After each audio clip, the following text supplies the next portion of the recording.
Hi, today I'm going to go over the one thing that you should not do if you have an alcoholic in the family or if you're seeing signs in yourself of addiction.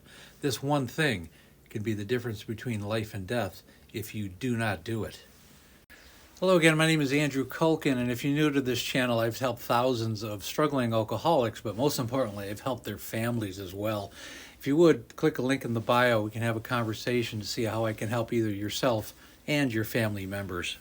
And the number one thing you should never do if you have a budding alcoholic in your family, the number one thing you should never do, and that's ignore that there's a problem.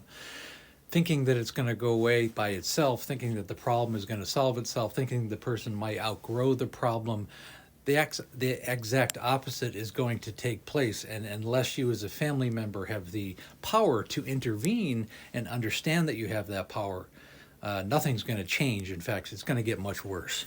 You know, it's funny, whenever I talk about this issue, I always get people commenting that, you're not responsible for somebody else. You can never change somebody else. You can't control somebody else. That may be true, but you certainly can interject and you can certainly face that problem together with that person.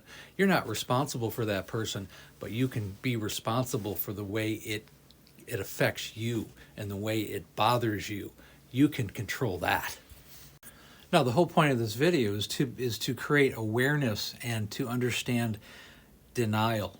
Do not deny what's going on. If you have a son or a daughter or a spouse who is struggling with addiction, there's two ways that you can go as a family member.